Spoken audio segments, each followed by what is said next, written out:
11वां अध्याय मानव धर्म, वर्ण धर्म और स्त्री धर्म का निरूपण। श्री सुखदेव जी कहते हैं, भगवान में प्रहलाद जी के साधु समाज में सम्मानित पवित्र चरित्र सुनकर संत शिरोमणि युधिष्ठिर को बड़ा आनंद हुआ।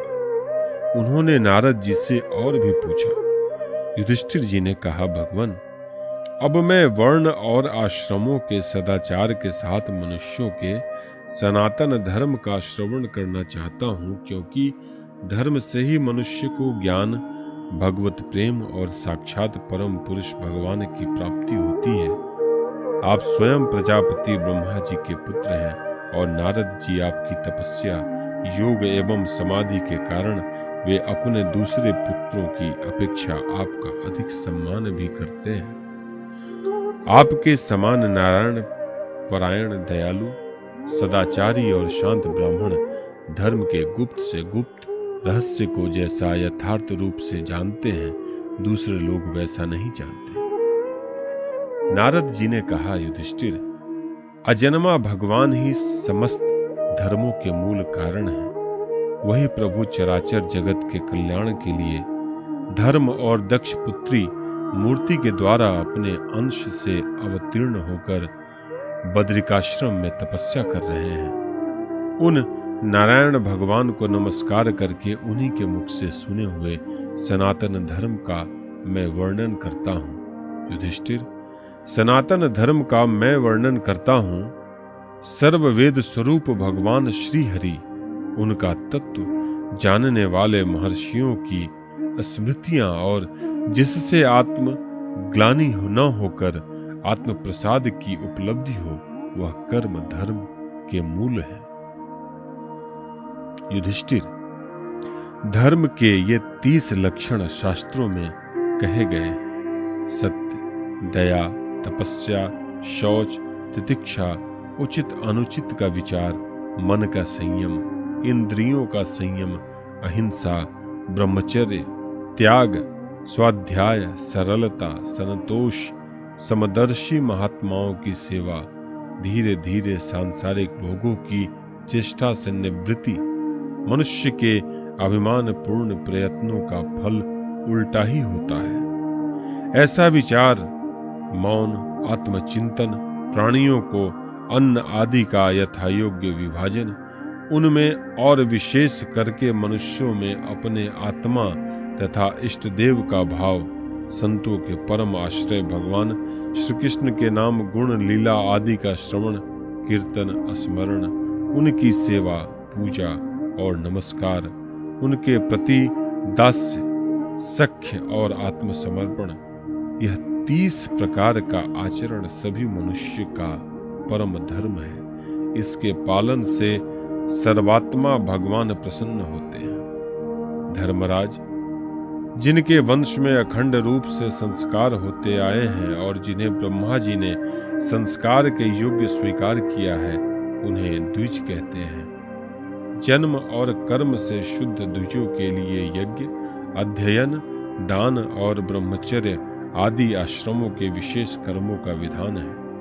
अध्ययन, अध्यापन, दान लेना, दान देना और यज्ञ करना, यज्ञ कराना, ये 6 कर्म ब्राह्मण के हैं। क्षत्रियों को दान नहीं लेना चाहिए। प्रजा की रक्षा करने वाले क्षत्रियों का जीवन निर्वाह ब्राह्मण के सिवा और सबसे यथा योग्य कर तथा दंड, जुर्माना आदि के द्वारा होता है। वैश्य को सर्वदा ब्राह्मण वंश का अनुयायी रहकर गो रक्षा, कृषि एवं व्यापार के द्वारा अपनी जीविका चलानी चाहिए। शूद्र का धर्म है द्विजातियों की सेवा। उसकी जीविका का निर्वाह उसका स्वामी करता है। ब्राह्मण के जीवन निर्वाह के साधन 4 प्रकार के हैं: वार्ता, शालीन, ययावर और शिलोच्छन। इनमें से पीछे पीछे की वृत्तियां अपेक्षाकृत श्रेष्ठ हैं। निम्न वर्ग का पुरुष बिना आपत्ति काल के उत्तम वर्ण की वृत्तियों का अवलंबन न करे क्षत्रिय दान लेना छोड़कर ब्राह्मण की शेष 5 वृत्तियों का अवलंबन ले सकता है। आपत्ति काल में सभी सब वृत्तियों को स्वीकार कर सकते हैं। ऋतु, अमृत, मृत, प्रमृत और संत्यानृत, इनमें से किसी भी वृत्ति का आश्रय ले, परंतु श्राण वृत्ति का अवलंबन कभी न करे। बाजार में पड़े हुए अन्न उच्च तथा खेतों में पड़े हुए अन्न शिल को बीनकर शिलोच्च वृत्ति से जीव का निर्वाह करना ऋत है। बिना मांगे जो कुछ मिल जाए उसी अयाचित शालीन वृत्ति के द्वारा जीवन निर्वाह करना अमृत है। नित्य मांग कर लाना अर्थात यायावर वृत्ति के द्वारा जीवन यापन करना मृत है। कृषि आदि के द्वारा वार्ता वृत्ति से जीवन निर्वाह करना प्रमृत है। वाणिज्य सत्यानृत है और निम्न वर्ग की सेवा करना श्राण वृत्ति है। ब्राह्मण और क्षत्रिय को इस अंतिम अंदित वृत्ति का कभी आश्रय नहीं लेना चाहिए, क्योंकि ब्राह्मण सर्व वेदमय और क्षत्रिय राजा सर्व देवमय है। शम, दम, तप, शौच, संतोष, क्षमा, सरलता, ज्ञान, दया, भगवत परायणता और सत्य ये ब्राह्मण के लक्षण हैं। युद्ध में उत्साह, वीरता, धीरता, तेजस्विता, त्याग, मनोजय, क्षमा, ब्राह्मणों के प्रति भक्ति, अनुग्रह और प्रजा की रक्षा करना ये क्षत्रिय के लक्षण हैं। देवता, गुरु और भगवान के प्रति भक्ति, अर्थ, धर्म और काम, इन तीनों पुरुषार्थों की रक्षा करना, आस्तिकता, उद्योगशीलता और व्यवहारिता, निपुणता ये वैश्य के लक्षण हैं। उच्च वर्णों के सामने विनम्र रहना, पवित्रता, स्वामी की निष्कपट सेवा, वैदिक मंत्रों से रहित यज्ञ, चोरी न करना, सत्य तथा गौ ब्राह्मणों की रक्षा करना ये शूद्र के लक्षण हैं।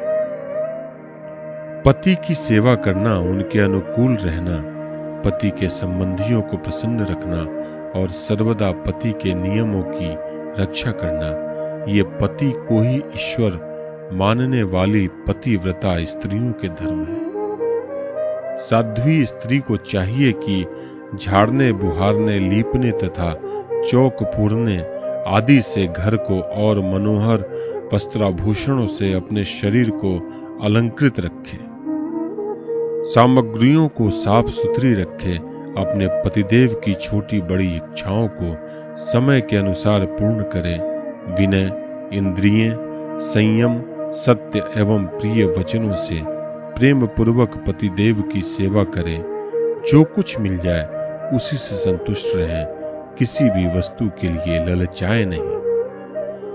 सभी कार्यों में चतुर एवं धर्मज्ञ हों, सत्य और प्रिय बोले, अपने कर्तव्य में सावधान रहें, पवित्रता और प्रेम से परिपूर्ण रहकर यदि पति पतित न हो तो उसका सहवास करें। जो लक्ष्मी जी के समान पति परायणा होकर अपने पति की उसे साक्षात भगवान का स्वरूप समझकर सेवा करती है, उसके पतिदेव वैकुंठ लोक में भगवत्सा रूप को प्राप्त होते हैं और वह लक्ष्मी जी के समान उनके साथ आनंदित होती है। युधिष्ठिर, जो चोरी तथा अन्याय पाप कर्म नहीं करते, उन अंतज्य तथा चांडाल आदि अंतेवसायी वर्ण संकर जातियों की वृत्तियां से वे ही हैं जो कुल परंपरा से उनके यहाँ चली आई हैं। वेददर्शी ऋषि मुनियों ने युग युग में प्रायः मनुष्यों के स्वभाव के अनुसार धर्म की व्यवस्था की है। वही धर्म उनके लिए इस लोक और परलोक के कल्याणकारी हैं। जो स्वाभाविक वृत्ति का आश्रय लेकर अपने स्वधर्म का पालन करता है, वह धीरे धीरे उन स्वाभाविक कर्मों से भी ऊपर उठ जाता है और गुणातीत हो जाता है। महाराज, जिस प्रकार बार बार बोने से खेत स्वयं ही शक्तिहीन हो जाता है और उसमें अंकुर उगना बंद हो जाता है, यहाँ तक कि उसमें बोया हुआ बीज भी नष्ट हो जाता है, उसी प्रकार यह चित्त जो वासनाओं का खजाना है, विषयों का अत्यंत सेवन करने से स्वयं ही ऊब जाता है, परंतु स्वल्प भोगों से ऐसा नहीं होता। जैसे एक एक बूंद घी डालने से आग नहीं बुझती, परंतु एक ही साथ अधिक घी पड़ जाए तो वह बुझ जाती है। जिस पुरुष के वर्ण को बतलाने वाला जो लक्षण कहा गया है, वह यदि दूसरे वर्ण वाले में भी मिले तो उससे भी उसी वर्ण का समझना चाहिए।